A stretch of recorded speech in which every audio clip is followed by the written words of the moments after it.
Pelo sinal da Santa Cruz, livrai-nos Deus, nosso Senhor, dos nossos inimigos. Em nome do Pai, do Filho e do Espírito Santo. Amém.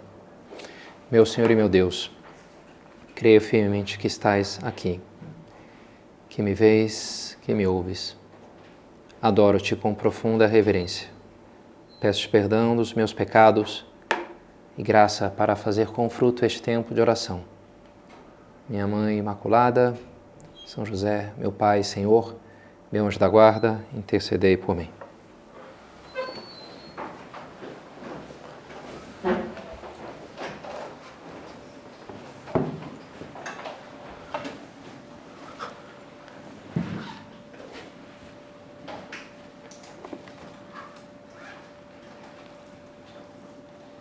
Jesus ficou durante 40 dias ali no deserto e foi tentado por Satanás. Vivia entre os animais selvagens e os anjos o serviam. Quaresma nos remete a esse momento da vida de Nosso Senhor, o momento do deserto, aqueles 40 dias. A Quaresma espelha esses 40 dias também de penitência. E é interessante, né? Ele vivia entre os animais selvagens, numa circunstância difícil, desconfortável. No deserto é o lugar do desconforto, da carência de água, de sombra, de companhia, de todo tipo de comodidades da vida civilizada. E ali aparecem Satanás para tentá-lo e os anjos que acabam servindo Nosso Senhor. Interessante, né? Os animais e os anjos bons e os maus. A nossa vida, todos os momentos da nossa vida têm a sua importância. São José Maria vai falar que todos os momentos da vida ordinária, podem ter um valor sobrenatural, que a gente está chamado a sobrenaturalizar, encontrar Deus na vida de cada dia. Mas também é verdade que tem alguns momentos mais críticos, a gente poderia dizer, mais graves, mais sérios, com consequências maiores. E nesses momentos assim mais difíceis, e a gente pensa aí no deserto, a gente convivência com animais, talvez as decisões que a gente vai tomar aí tendem a nos puxar mais para cima ou mais para baixo. Os anjos e os demônios. Às vezes até em desenho animado tem aquela típica cena do Pateta, ou do Pato Donald, ou do Pica-Pau, que tem, né, um anjinho e o demôniozinho, né? Vem ali a tentação, né? Você podia ir lá pegar e tal. Não faça isso está errado, né? Então o anjinho, o demôniozinho. Às vezes acontece na nossa vida momentos mais críticos assim, em que eu poderia chutar o balde, fazer tudo errado, eu vou fazer o que é certo, eu vou dizer a verdade, né? E a gente nota que nessas horas o rumo que eu vou tomar vai ter um impacto mais intenso na nossa vida. Eu gosto muito dos Miseráveis, né? O livro, e tem um musical também, filmes. E no começo da história do protagonista, do Jean Valjean, ele foi preso, injustiças, dificuldades, e ele se tornou duro com tudo aquilo, mal. E ele encontra então refúgio, ninguém o recebe na sua casa, um bispo o recebe, que é um bispo santo. Ele rouba aquele bispo, mas mesmo assim o bispo é generoso com ele, deixa ele embora, dá mais dinheiro para ele refazer a própria vida. E ele sai daquele encontro que lhe deixou completamente desorientado, né? O que foi isso, né? Que homem é esse, né? Eu traí a confiança dele, ainda assim ele me perdoe. E ele se dá conta, então, ele está numa encruzilhada, até literalmente no caminho, uma bifurcação. Ele diz, bem, o momento da minha vida agora é isso, né? Ou eu vou para lá ou eu vou para cá. Não dá para continuar no mesmo caminho, na mesma direção. Se eu escolho o mal agora, tendo sido objeto de todo esse favor, essa graça, e eu continuar pelo caminho do mal, da maldade, da raiva, eu tenho que ser um demônio praticamente. Depois disso que eu recebi, agir de forma nociva, violenta, né? Então, ou me torno, eu afundo no mal mesmo, ou eu dou uma guinada e me torno um santo. Porque agora eu tenho como fazer isso, né? Então, interessante, é um momento crítico na vida dele, é um pouco deserto ali, em que ele, no caso, ele escolhe bem. Por isso é um livro legal de ler, né? Porque o protagonista acaba sendo um santo, né? O Jean Valjean é quase um santo, assim, do ponto de vista humano, né? A nossa vida tem momentos em que as coisas estão mais difíceis, em que se dá algo dessa zona crítica, digamos assim, em uma escolha mais intensa, mais importante. E que eu posso tender não sei, a desistir, a parar, mas eu tenho que seguir em frente. Esse é o caminho de Deus e é o caminho de viver a minha verdadeira vida. Então, esse é o nosso tema da meditação. 3 histórias que fui colecionando aí nas últimas semanas, que me pareceram bem interessantes, para nos ajudar, nos motivar nisso, em seguir em frente na luta, não desistir de fazer o que eu tenho que fazer, não pular fora do combate. E assim, chegar a ser tudo o que eu estou chamado a ser. Os anjos o serviam. Nas 2 primeiras histórias, tem pessoas, figuras, que são como que esses anjos, ainda que de uma maneira simbólica, espécie de enviados para nos ajudar, para fazer o bem, para seguir pelo caminho certo. A primeira é uma história fictícia, uma história da literatura fantástica. E um personagem dessa história chama-se Kaladin, um livro que eu estou relendo, eu escutei, agora estou lendo o livro, um livro de fantasia que tem me impactado bastante. O Kaladin, ele é filho de um médico, mas ele oscila durante a adolescência dele nessa decisão de seguir o caminho do pai, e ele é treinado lá pelo pai, como ajudar as pessoas que se machucaram, etc., né? Mas ele também gosta muito de luta, então ele também pende, às vezes, a entrar para o exército e ser um soldado, e é o que acaba acontecendo meio contra a vontade dele, pelos eventos que acontecem na história. Mas ele carrega para essa vida dele de soldado muito desse instinto de proteger, de salvar vidas. E esse instinto dele, ele é hiperprotetor, digamos assim. E por um lado é a força dele, porque ele gera um grupo que ele protege, ele se preocupa com as pessoas. É a força dele. Mas também é o seu ponto fraco. Por quê? Porque as coisas acontecem e as pessoas morrem, né? Estão numa guerra, morrem. A começar com o irmão caçula dele, que ele jurou lá proteger e daqui a pouco morreu. E aquilo lhe destroça o coração, ele vai ficando muito triste com tudo aquilo. Com as pessoas que ele tenta ajudar e não consegue. Ele vai ficando profundamente frustrado com aquela situação. E chega uma hora então que ele até está literalmente à beira de um abismo para se atirar. Para acabar com a sua vida, para acabar com aquela história toda. Tudo que já, a minha vida não faz sentido, eu tento ajudar, mas nunca consigo, os deuses me perseguem. Tem um pouco esse espírito assim, né? Tá com esse pensamento.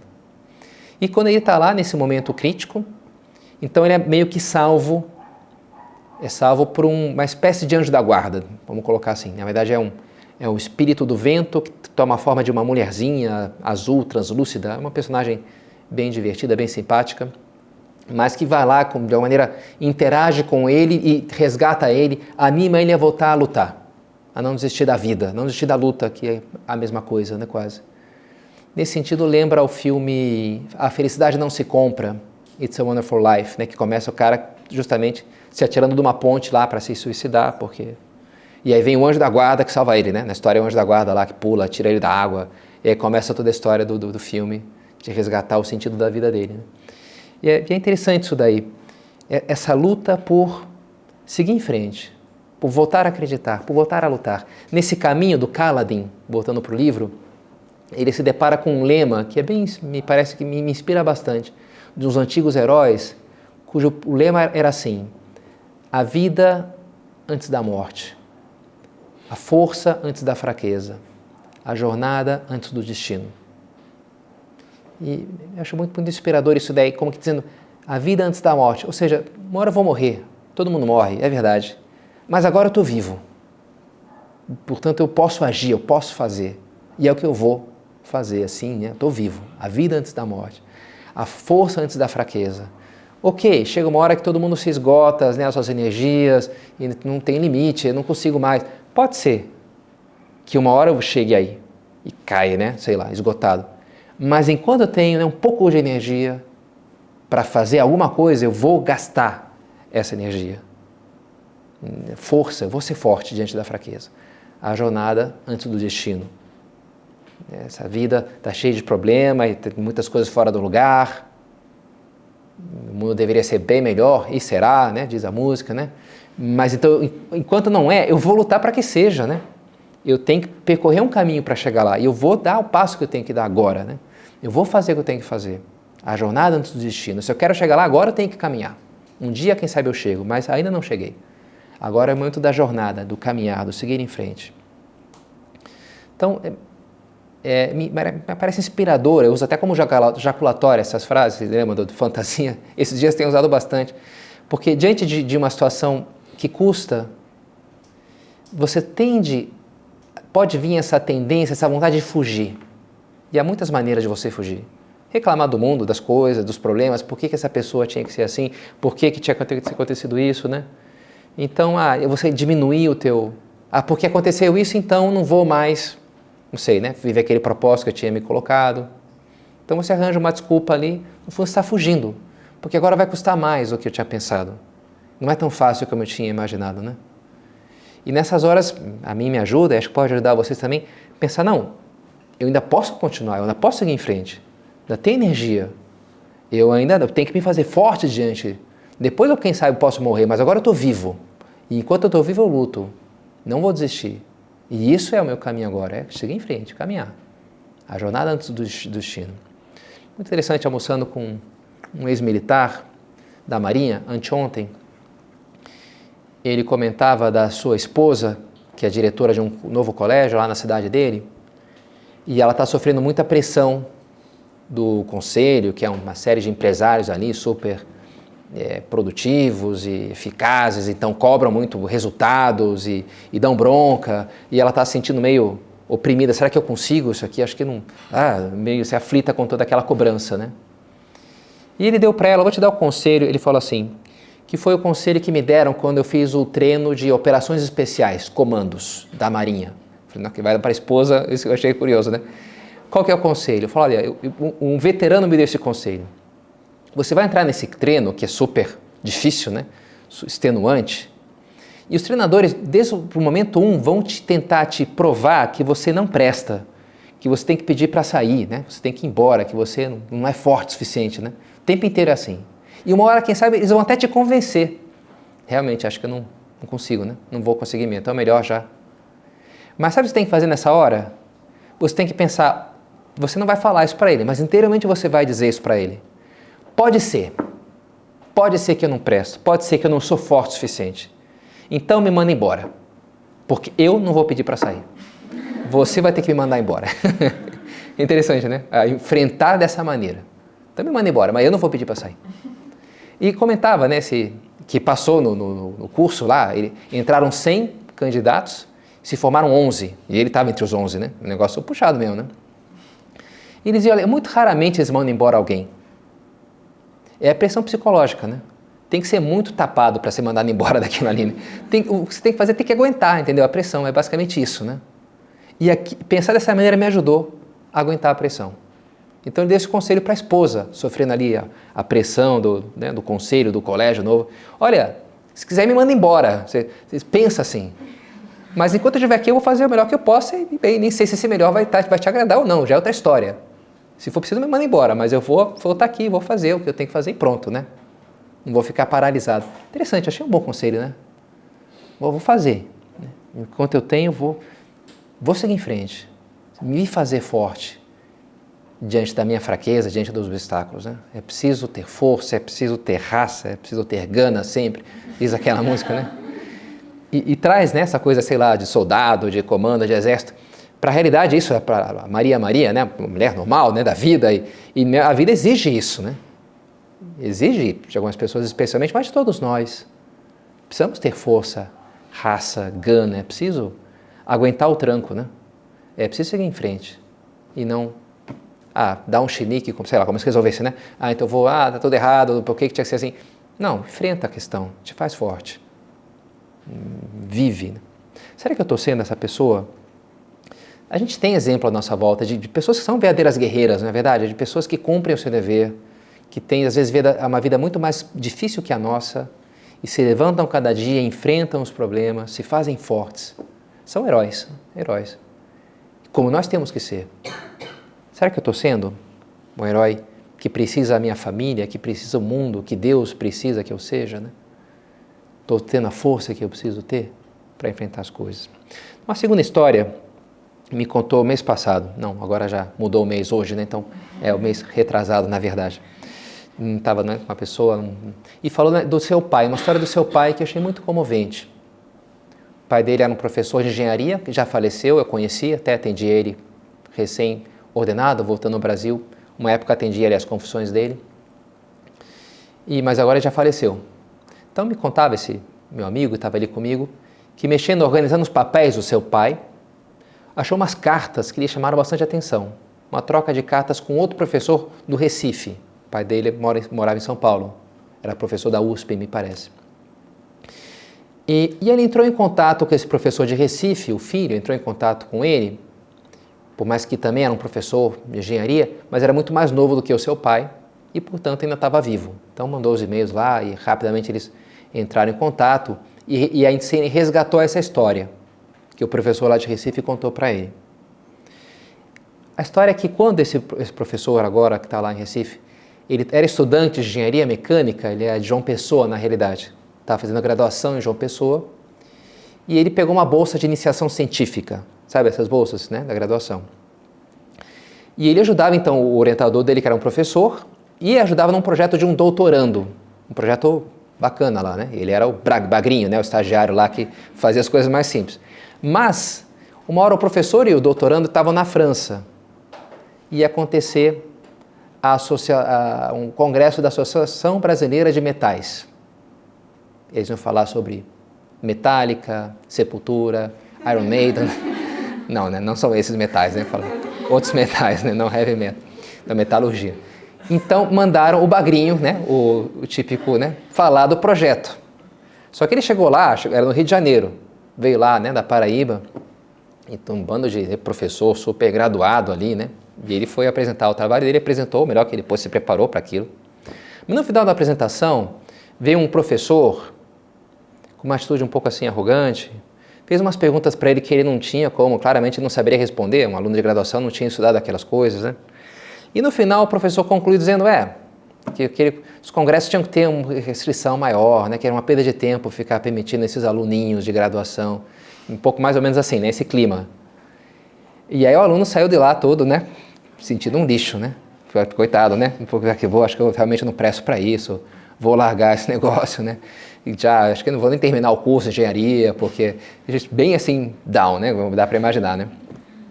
Mas aí entrou o professor Jorge, o pai desse meu amigo. Se aproximou dele, puxou a conversa, fala, não liga não, sabe? Esse professor aí que todo mundo já conhece, sabe? É super conhecido a atitude dele. Mas vou te dar um conselho. Volta aqui à tarde. Ele nem queria voltar mais no congresso, né? Volta à tarde porque esse professor vai fazer a apresentação dele. Assiste a apresentação dele.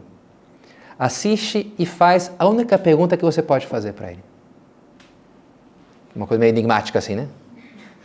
Aí aquele estudante lá, um pouco mais animado, arranjou algo em que se agarrar, né? Ainda que fosse um pouco misterioso. Então ele se agarrou naquilo, foi lá, almoçou, tal, voltou, assistiu aquela palestra do professor lá, arrogante, né? E aí, quando ele foi vendo uma coisa, né? Opa, isso aqui, por que eles? E ele perguntou isso no final. Professor, ele já teve a audácia de fazer a pergunta, né? Mas, professor, por que vocês não usam, como é que é a expressão aqui? Metais com ligas ternárias. Eu não tinha a menor ideia que é isso, né? Ligas ternárias, mas que compõem 3 elementos, como é que vocês não sabem, né? 3 componentes, uma liga de metais, né? Por que vocês não usaram ligas ternárias para fazer esses experimentos? Aí o outro teve que admitir que eles, olha, a gente até tentou, mas a gente não conseguiu fazer uma liga ali que desse certo. E aí ele respondeu, pois lá na Paraíba já tem bastante tempo que a gente conseguiu com bons resultados, como eu mostrei na apresentação de manhã cedo, né? E se sentou. Aí o pessoal veio a gargalhada de todo mundo, assim, porque derrubou, ele sentiu Davi derrubando Golias, né? Foi aqui o herói, né? Porque ficou muito patente como ele tinha algo que o outro não tinha, né? Que ele tinha um resultado que o outro não tinha. Então aquilo foi, assim, a salvação da carreira dele, né? Profissional. E ele continuou, se formou, depois fez doutorado, se tornou um professor, até hoje é professor. Fez concurso lá no Recife, hoje é professor no Recife, né? E ele relatava tudo isso muito emocionado, né? Pro filho do professor Jorge, porque diz, bem, eu devo tudo, depois até trocando mais, ele viu que os dois eram católicos, também isso gerou uma identificação maior, então gerou uma grande admiração por aquela espécie de anjo, é um outro anjo que entra na história da vida dele, né, como um enviado ali por Deus, para lhe resgatar num momento de crise, em que ele estava já querendo, né, chutar tudo. E aqui essa segunda história nos coloca diante de um componente novo, que é a importância de você enxergar o próximo passo. Quando você está numa crise, quando parece que a coisa não vai dar certo, quando não sabe muito bem se isso aqui vai dar bom resultado, a gente não sabe mesmo, né? Mas é a importância de você pensar, bem, mas o que eu tenho que fazer agora, né? O que eu poderia fazer agora? Amanhã não sei, mas hoje isso aqui eu sou capaz de fazer, né? Então eu vou fazer esse passo. Você focar nas possibilidades reais presentes e dar o próximo passo. Nesse caso foi o professor Jorge que ele deu, olha, faz, assiste e faz a pergunta. Não pensa no futuro, não pensa nem no passado. Olha para o presente, para a tua ação agora e faz isso. E aquilo lhe salvou, lhe fez manter-se em movimento. O próximo passo. A primeira encíclica do Papa chama-se Lumen Fidei. Foi publicada pelo Papa Francisco, mas em grande parte foi escrita por Bento XVI. Uma encíclica sobre a fé, Lumen Fidei, a luz da fé. E lá ele diz, olha, a fé não é que seja uma luz que a gente acende, tudo se ilumina no quarto, nenhuma sombra. Não, é mais uma lanterna que te mostra sempre o próximo passo. Onde pôr o pé agora, né? Depois eu não sei onde é que vai dar o caminho, como é que vai ser, mas eu sei que agora isso aqui que eu tenho que fazer. Deus me mostra isso, e eu me agarro nisso. E assim eu sigo em frente. Um passo depois do outro. São José Maria, ele falava disso, olha, não há caminhos feitos. Fareis com a força das vossas pisadas, falando para os seus filhos que iam pelo mundo, que iam abrir caminho. Lembra uma poesia de um poeta espanhol, Antônio Machado, Caminante são tus huelas, el camino e nada mais. Caminhante são as tuas pegadas, o caminho e nada mais. Caminhante não há caminho, se faz caminho ao andar. Ao andar se faz caminho e ao voltar a vista atrás se vê a senda que nunca se há de voltar a pisar. Caminhante não há caminho, sino estrelas em la mar. Estrelas é o rastro que deixa um barco, né? A marola ali. Você vai gerar isso daí. A estrela fica depois que o barco passa, né? Ele passa e fica aquele lastro ali, né? Como um avião passando no céu que deixa aquele rastro também branco, né? Você vai fazer o teu caminho com a força das suas pegadas, né? Com os teus passos. Encarar a vida dessa maneira, um passo depois de outro. E assim a gente constrói os caminhos neste mundo. Depois uma terceira e última história, para a gente já terminar. Aí vamos para a guerra, a Segunda Guerra Mundial. Já que eu achei legal o conselho lá do cara da Marinha para sua esposa, então vou falar para vocês, ainda que guerra não é um tema tão feminino assim, mas enfim. Estou lá com também um general que fala que ele acompanhou as meninas da AMAN e dizendo, poxa, as meninas da AMAN são excelentes, são inteligentes, a gente vê que está empolgado com a presença feminina também, né, no Exército. Mas nesse caso era um pelotão só de homens que chegaram lá pouco depois do desembarque da Normandia.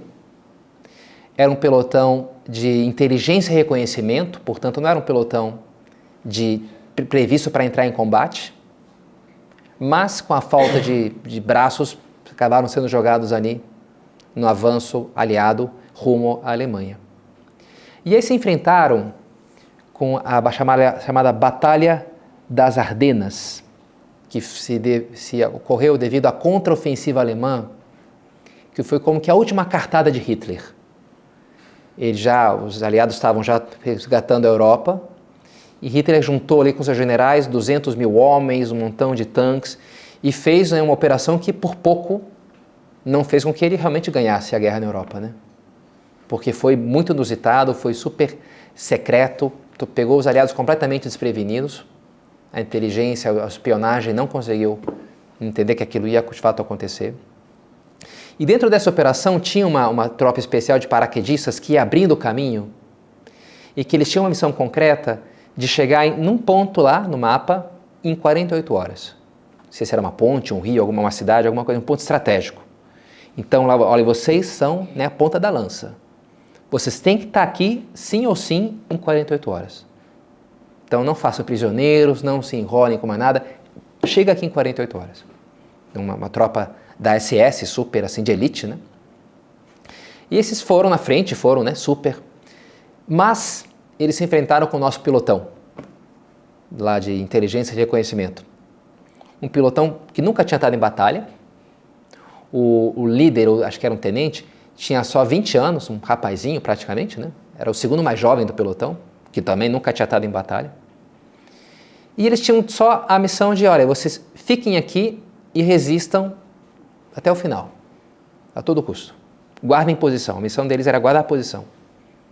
Então começou o ataque alemão, a partir das 5h30 da manhã eles começaram com artilharia pesadíssima, como nunca tinham feito antes, devastando tudo.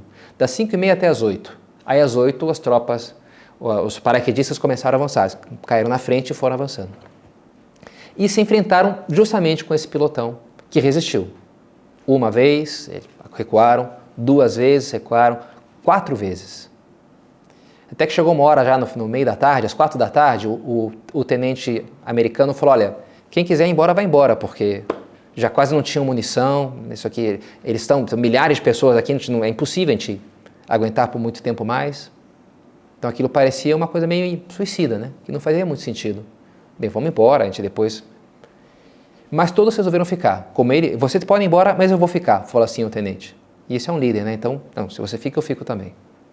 Ficaram e foram feitos prisioneiros no final das contas. E eles ficaram muito frustrados, né? Esse tenente passou o resto da guerra prisioneiro, depois foi libertado. Nenhum dos homens morreu, uma coisa meio milagrosa assim, né? 2 se feriram mais gravemente, mas não morreram. Todos voltaram para os Estados Unidos, mas voltaram meio deprimidos, porque eles pensavam, bem, a nossa participação na guerra, que papelão, né? Fomos lá, no primeiro dia a gente foi capturado e passou o resto do tempo lá num campo de concentração alemão. E, pô, que coisa horrível, né? Mas acontece que não, né? Acontece que eles, depois com o tempo civil, o Eisenhower escreveu um livro em que ele se deu conta, olha, teve um pelotão aqui que foi a chave, né? Por quê? Porque eles atrasaram em 24 horas, em um dia, o avanço alemão. Então quebrou todo o esquema. Você tem 48 horas para estar no lugar, te atrasa 24 horas, não funciona, né? Não vai dar certo isso, como de fato não deu. E os heróis foram esses homens que ficaram lá e cumpriram o seu dever até o final. E essa história nos motiva também a continuar isso, não desistir, a seguir em frente, e nos dá ainda um outro elemento, que é esse, né, de você, às vezes você não vai ver o resultado, sabe? De algo ficar aqui e aguentar. Parece que não faz muito sentido, se eu vou ou não vou na academia hoje, se eu estudo ou não estudo, não sei, não vai fazer tanta diferença assim, não é verdade? Então porque você não vê, então você arrefece. Então, e daí a importância, né, de, olha, faz o que é certo, cumpre o teu dever, cumpre o teu propósito, cumpre a missão, um pouco assim, né? Isso aqui que eu quero fazer, eu vou me sentir mais feliz no final do dia, então vou fazer isso aqui, porque é o que eu tenho que fazer. Permanecer firme. Na hora você talvez não veja a eficácia da tua luta, dificilmente você vai ver todas as vezes, mas depois com o tempo sim, você vai poder olhar para trás, né? Como esse pilotão que voltou para os Estados Unidos deprimido, digamos assim, né? E depois acabou sendo o pilotão mais condecorado da história do exército americano. Por quê? Porque se viu, bem, esses são os caras, né? Esses foram os heróis. Esses foram a peça-chave que fizeram uma coisa que humanamente não fazia sentido na hora. Ele olhava aquela situação, não faz sentido, melhor eu me entregar, melhor eu fugir. Mas cumpriram o dever. Porque cumpriram o dever, a história é diferente. Hoje, né? A história foi diferente. A eficácia de cumprir o nosso dever, de permanecer firmes no nosso lugar. Uma hora, conversando com um primo meu, falando de um pouco dessas crises conjugais na família, divórcios, ele dizia, olha, parece às vezes que se perdeu o valor do pai de família simpliciter, né? O cara que cumpre o seu dever, está lá, traz o pão das crianças, trabalha, luta para ser fiel e pronto. Não necessariamente vai ser o que vai brilhar na empresa, não, mas cumpre o seu dever. Essa é a pessoa eficaz, né? Esse é o grão de mostarda que morre e vai dar muito fruto. É a semente de trigo, perdão, né, que morre e dá muito fruto. O grão de mostarda, que pode ser uma coisinha pequenininha, mas depois ele vai ter um efeito maravilhoso, né? Tantas mães e pais de família que se enterram, que se doam, tantos profissionais. Porque cumprem o dever cada dia, que não parece ter uma grande transcendência, mas com o tempo aquilo sim é algo real, algo sólido, é algo que realmente muda o mundo. Bom, a gente se inspirar para tirar forças também na nossa vida. Seja feita a vossa vontade. O escritor francês dizia que numa época de crise não conseguia mais rezar o Pai Nosso. Porque não conseguia dizer essas palavras, não conseguia aceitar a vontade de Deus, não queria que fosse feita a vontade de Deus. Mas ele se deu conta que a Ave Maria ele conseguia rezar, que não tinha grandes compromissos, né? A Ave Maria não tem compromisso nenhum, né? Rogai por nós, pecadores, beleza, só pedidos, né? Então ele rezou a Ave Maria e com o tempo da Ave Maria voltou ao Pai Nosso, voltou a aceitar o que Deus queria para ele, voltou a ocupar o seu lugar no mundo, né? E a seguir a sua vida, a não desistir, não parar, né? Então que bom, Nossa Senhora foi forte, esteve ali junto à cruz e nos ajudará também na nossa vida a abraçar a vontade de Deus e seguir sempre em frente no nosso caminho.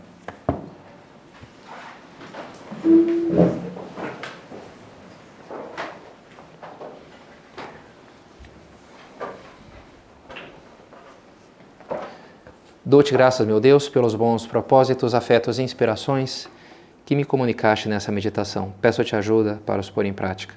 Minha Mãe Imaculada, São José, meu Pai, Senhor, meu anjo da guarda, intercedei por mim.